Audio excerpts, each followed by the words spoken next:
shouldn't be here. I'm not a social entrepreneur. I am not a development expert. I simmer in the self-doubt at what I can offer, me at 40, or so I thought.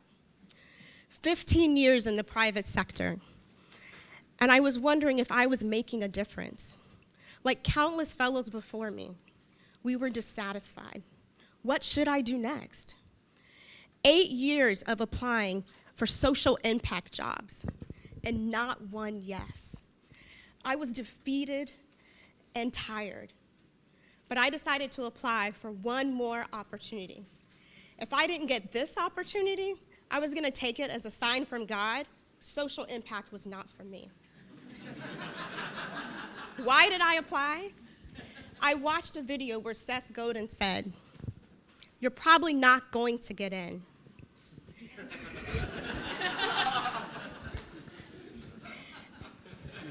You should only apply if you view this as an opportunity of a lifetime.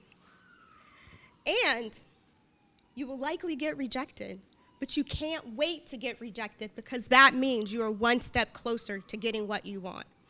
Well, I knew a lot about rejection. Fast forward 9 months, I'm in a beautiful home in upstate New York with my class, the Acumen 2015 fellows. We're sitting at a long rectangular table with steaming mugs of coffee in our hands. I'm excited because I can't wait to talk about good society readings.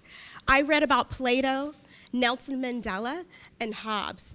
I was excited to share my thoughts, but that excitement quickly dissipated as I realized the people in the room knew these thinkers. They had studied them. They had many experiences to share. Self-doubt set in. Is this where I belong? I was panicked. Were my business skills needed in this sector? Storytelling wasn't my thing. Talking about my feelings all the time made me uneasy and uncomfortable. But I was inspired. Fast forward, it's November. I'm the Chief Operating Officer of Ethio Chicken, the #1 poultry company in Ethiopia. Woo-hoo! I'm told that I'm going to be responsible for human resources, budgeting, and technology. That sounds like a lot, but I'm not worried because I knew I would have a team. Turns out, it was a team of 2. Wait a minute, how are we gonna get all this work done? So I did what any manager would do. I asked to hire more people, and I was told there wasn't any budget. 2 months into the placement, and it dawned on me. This work was going to be hard, but I was inspired. I was inspired because the people are ambitious. They are hopeful. They are committed to making a difference in their country and in their communities. It wasn't about selling chickens. It was about creating jobs, empowering women, and creating opportunities to education. Early one morning, I walk into the meeting with the 2 CEOs, who were both a very old 24 when they started this company 4 years ago. As I'm listening to them, I think they're quite intelligent, and they have a huge desire to make a difference in the world, but limited experience. How is this possible? CEOs know everything. They know exactly what to do. They have a great vision. They know how to lead the people.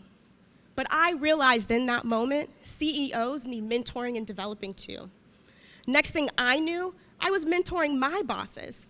We talked about conflict management, talent management, and communication.